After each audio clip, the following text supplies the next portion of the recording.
Hi everyone, I am doing a quick intro. There's a video I'm going to send a link to below of by the man of a man by the name of Ken Cousins, an American who has debunked everything that I've been trying to figure out. I've been probably looking at the wrong area and the wrong convoluted history, which is still telling me a lot of things that didn't make any sense. I'm up to the point looking into the history of how the British Empire, the British monarchy was formed, and the crown was formed in the 800s, the 800, roughly around 824. And,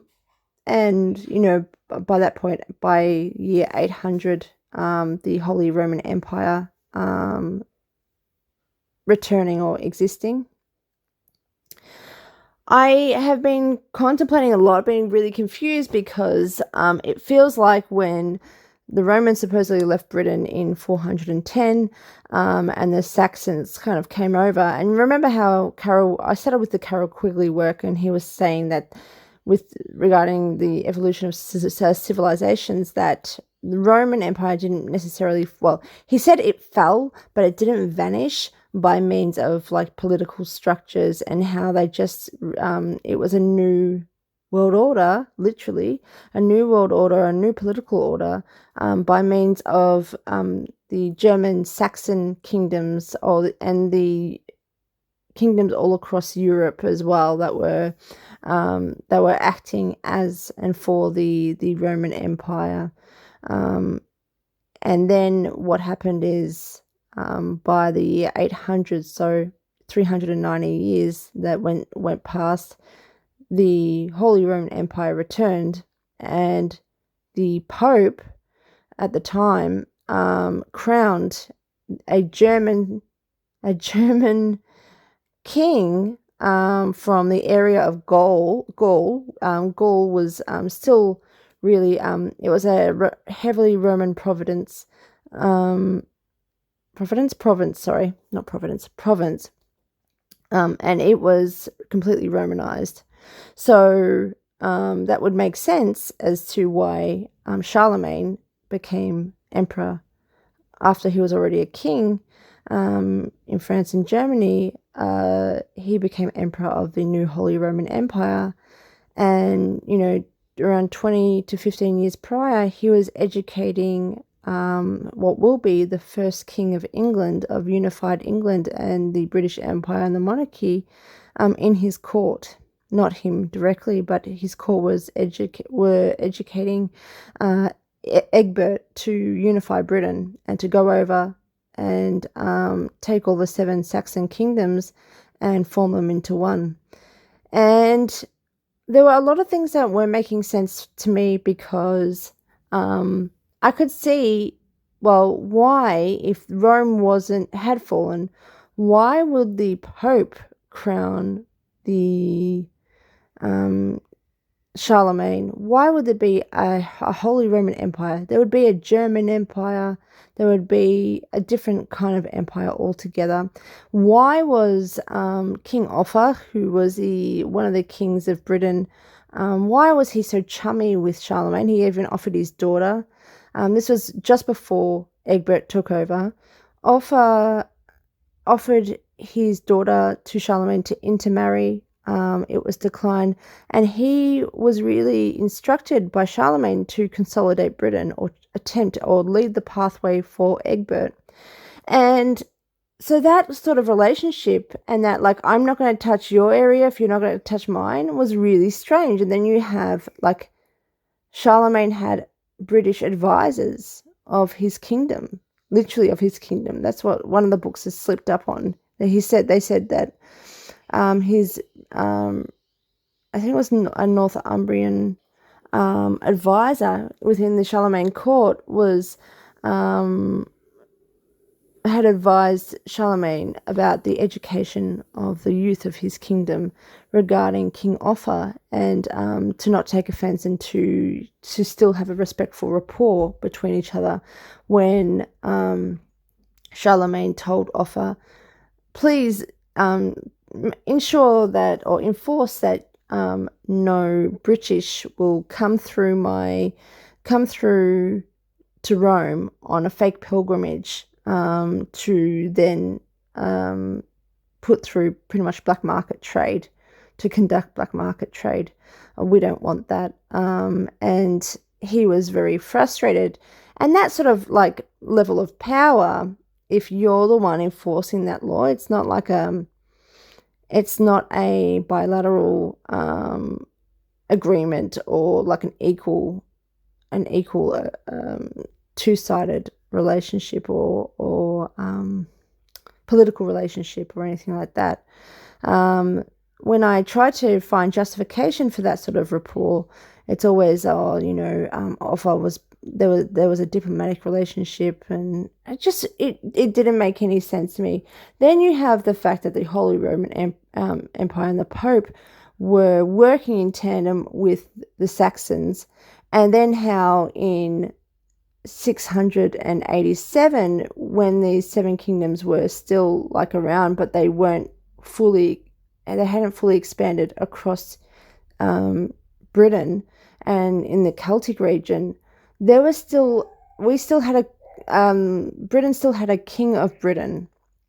So there was still a kingdom in Wales where there was a king of Britain. And that is in regards to Vortigern, that's in regards to King Arthur and that mythology, but it's also in regards to like the first king that was ever the king of Britain was Roman, and it was to try to still install Roman rule, but with a king of Britain. So then that goes against as well the year 410, the Roman Empire falling.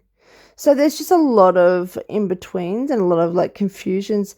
And the King of Britain in 687, the last King of Britain, oh God, let me try to say his name. Caldwell, no, it's not going to happen. It's Welsh. It's not going to happen. He actually was on a Roman pilgrimage and he got sick and died. And I've said that in my last video, but he got sick and died in Rome. And because he was trying to get a religious order, order of something or other. And he died coincidentally there. And straight after, they renounced the title of King of Britain. And they put in that they would either be a king or Prince of Wales. There was no longer a king of Britain. And then that allowed the destabilization of killing the king, the last king of Britain, destabilized and weakened Wales. And they continued to fight, I think up until the 9th century. They were fighting against and trying to win against the Saxons. But the Saxons seemed to be exactly what Quigley said, pawns in the Roman Empire and the effectors of the Roman Empire. Once they realized they couldn't rule the West through direct military force of the Romans and being a foreign empire themselves, they used the Germans and the Saxons to settle and to integrate in all of these colonies, such as Britain, and to gradually, through many hundreds of years, 390 years, take over Britain, for which then they had Charlemagne as emperor and they had Egbert as king of Britain, which came back, the title King of Britain and King of the Monarchy coincidentally came back right at that time. So from 687 to 800 and let's say 24, around that time, there was no King of Britain, and then it came back with the return of the Holy Roman Empire.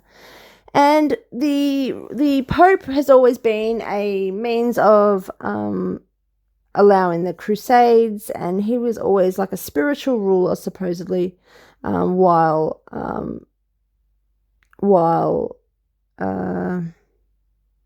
Charlemagne was meant to be more of a political ruler, or ruler of all of the whole entire area, but more so the Pope. It was like an agreement, and that is just strange, right? You've got if the Saxons were taking over, why the fuck would they be having some sort of agreement with the Pope?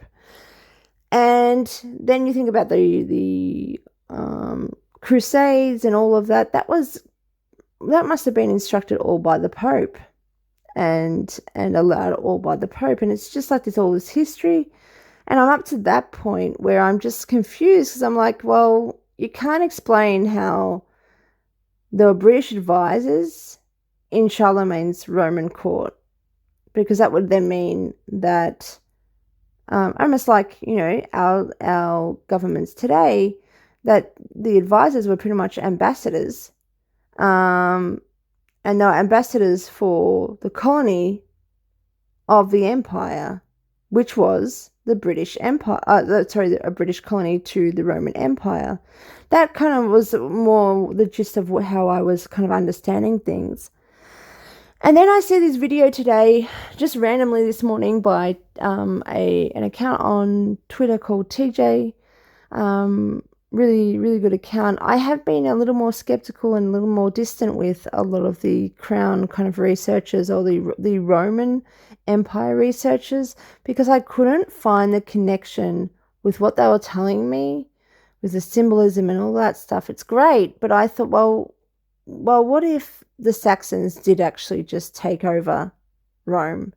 Or what if in between the Saxons working for Rome, that somebody else took over, or a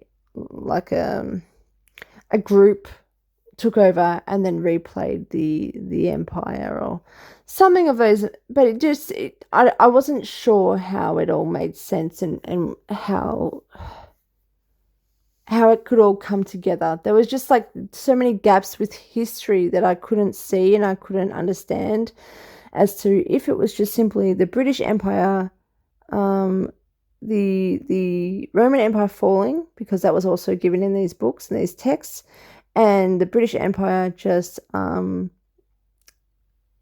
the Saxons taking over and kind of ransacking Britain and settling in Britain, took over the Roman Empire.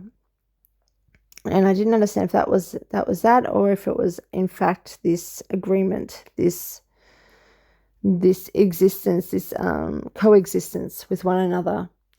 And I can now really understand through this video that was done by, the speaker is Ken Cousins, as I said, how Britain has become, even he says here, in the Paris Peace Treaty of 1783, right before, at the time of the Revolution of America and the Constitution, that in law, this is the Paris Peace Treaty, it says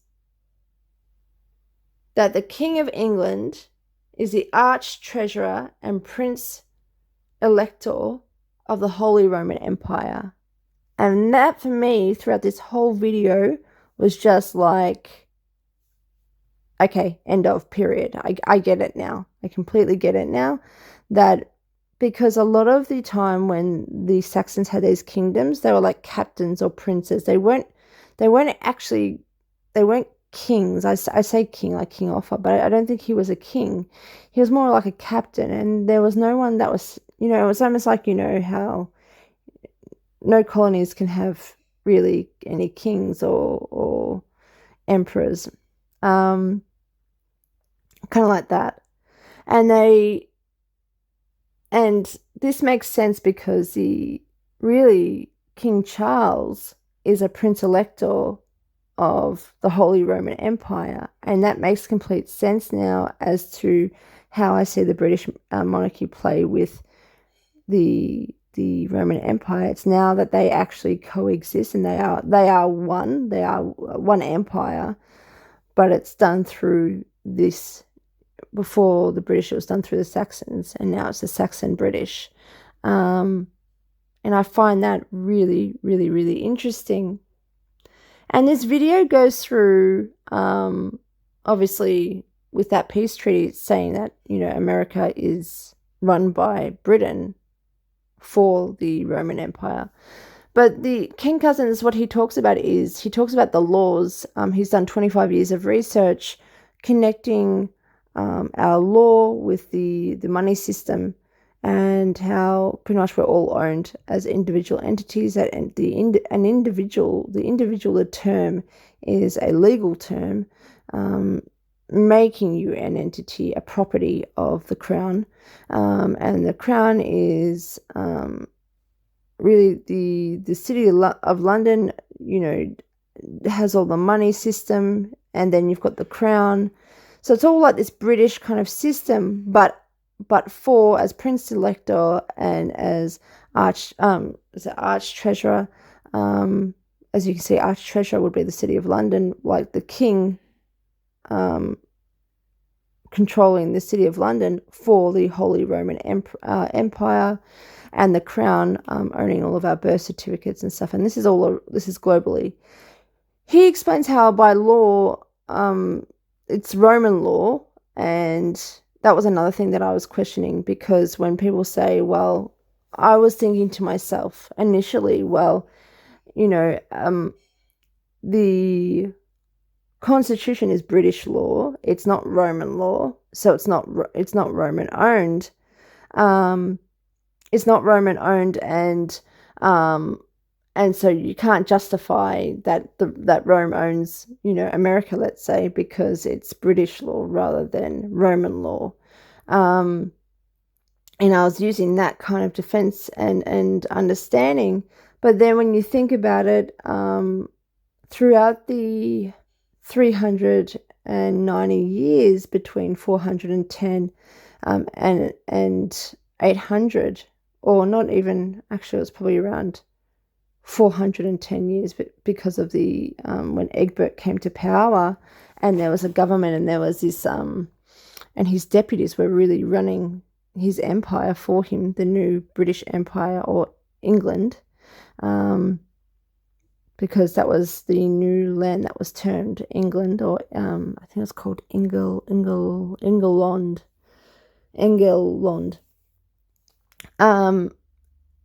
When that all happened, the Roman laws were so far integrated and modified into new British law, or Saxon law, that it, like Quigley said, they were taking the legal system of the Roman legal system, and they had modified it and made it more decentralized, which would then be a part of the political strategy of the political restructure of the Roman Empire, because that was the issue all along with the Roman Empire supposedly falling.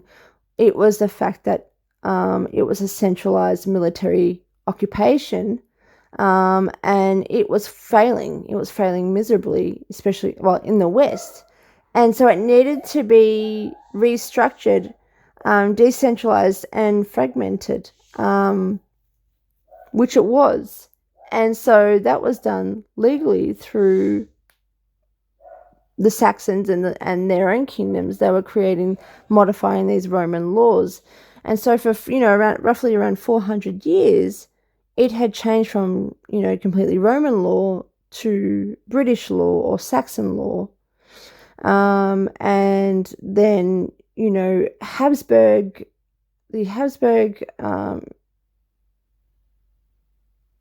dynasty was Otto, which was the next emperor after Charlemagne.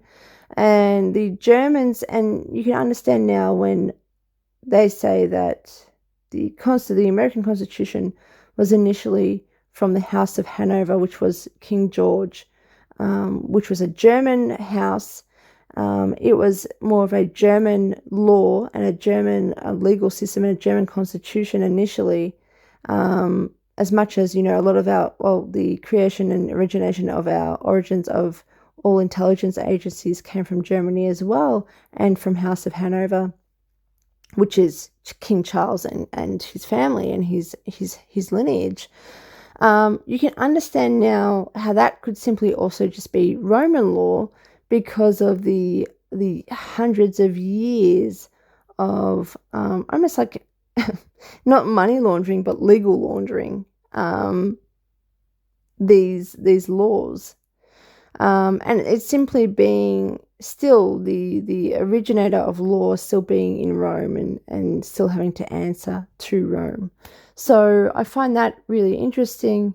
But yeah, this video explains a lot about the debt system, about us being owned as and the how the presidents of America have actually through time. I think he was talking about Nixon and so forth, but over time actually developed the laws to enforce that that America and every other colony is under like a military rule, military occupation, which I find really interesting because we had Pascal Nayardi, who's a Trump-sponsored fraud, when he did the video Head of a Snake and all that, and he was promoted as some like truth sayer. He went on and on and on about Trump being a commander-in-chief, acting as a commander-in-chief, and he put the executive order through before he left his first presidency to act as commander-in-chief during military, a national emergency, and the fact that the country was military occupied, so this Nayardi was talking how, trying to promote the fact that Biden had actually been killed for his crimes, the real Biden, and that there was an actor being used. It's pretty insane, and that really the president of the United States throughout the whole time, which is funny because it goes against all of these the new political campaigns and agenda and propaganda of Trump, where Trump was a victim and America was a victim of Biden throughout his whole presidency. When you have this guy who's literally sponsored by Trump, and his whole he thinks he's a part of that Space Force, and he's some alien species. It's insane. But he has correspondence with Eric Trump and so forth. He was talking about how Trump is the commander-in-chief, and that America's under military occupation, and there is an underground war happening against these global elites and these globalists, and that everything will be over soon, and Trump will come back into power and show us the way. And take away all that bullshit, but leave it with the fact that is just direct fraud at this point with this video explaining about executive orders and military occupation, and you'll understand when you watch it, which I'll send the link to under this video. You'll understand that is just direct fraud and a direct con, trying to hide the fact that military occupation is under the Holy Roman Empire. And yeah, it's just interesting, even interesting to the point where Ken Cousins talks about how by law Britain rules, the British Empire under the King rules the land, across the globe for the empire, and the Roman Empire rules the law. And that's just really interesting. I never actually thought about that, but if you are to go with that, if you are to believe that, because this guy is I haven't looked at all of his work, but it's connecting a lot of dots for me. It's filling in a lot of gaps. And what he's already shown me, this black and white evidence, is enough for me to understand that everything is joined together and connected. If you're to go with his statement that the king owns all of the lands, that King Charles owns all of the lands, it's obviously laughable about Meghan Markle, but then you would have Meghan Markle and Harry and Montecito. Come on. Like they could use any house, any land. They could just take whatever the fuck they wanted to. And that's what they do. Like this system is so large, larger than you could ever comprehend, even larger than I can possibly comprehend. And we're debating whether Meghan Markle is legitimate or not, or the royal family have anything to do with this Megxit narrative. It's just silly, isn't it? So I'll just show you the clip about the military occupation, especially in regards to the Pascal Nayardi fraud, and then I'll send you a link to this video. I really suggest you watch it. It also talks about this social decay, exactly what I've just told you, that this whole our political system global political system collapsing, all of this theatre you're seeing is actually, in fact, by design. And the last collapse was in 1929, and that it's definitely due. He was saying in 2015 that we were overdue, really, for a collapse. And so we're still in this. So exactly what I've said in my last video, that for the last decade or so that we've been in a collapse in this system, and the end of this evolution of this, I won't say civilization, but this capitalism structure, which is exactly what they were planning and by design, as I said, with Henry Hyman's work regarding socialism in the late 1800s. He knew that capitalism was not going to survive, as no structure does in the long term, and that by design, and that something will take over, and he states that socialism will. But it also ties in with the proletariat system, with owning you, with you being indebted to the crown, and you working as a slave for the crown. It ties in with all of that as well, and it's just so interesting. It just gave me so much clarity. I have to probably look more into Charles by law ruling the land, and the empire ruling the law. That probably is an area that I can definitely look into. I got a little bit overexcited and started saying things on Twitter, like, "Oh yeah, King Charles rules the land" and stuff. And people that I don't usually speak to were just like, "What the fuck?" So they just thought I was a nut, which makes that makes sense at that point, because it's like, well, I've just said something that is really left wing, and I've just found out myself. But it was just really, really exciting to understand that the British Empire is a prince elector for, really a prince elector for the Holy Roman Empire. And it makes complete sense now, all of this history, which I'll still look into as well, and figure that out. And I don't have to be so confused and ask so many questions.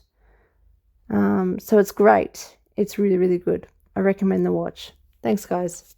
And it's the code by which military occupation will be maintained by a military occupier. Well, guess what? This foreign entity, the United States / the United States of America, is foreign to the Perpetual Union and the Union of States. From the Civil War onward, it became a military occupier. So what you don't know is we are all under military occupation.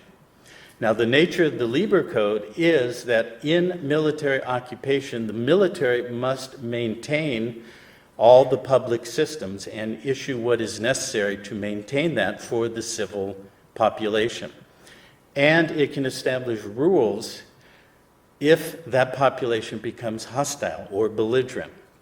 Now we'll fast forward, because in 1899, a treaty was issued from The Hague defining for the international body, the globe, all the nations, the nature of a belligerent.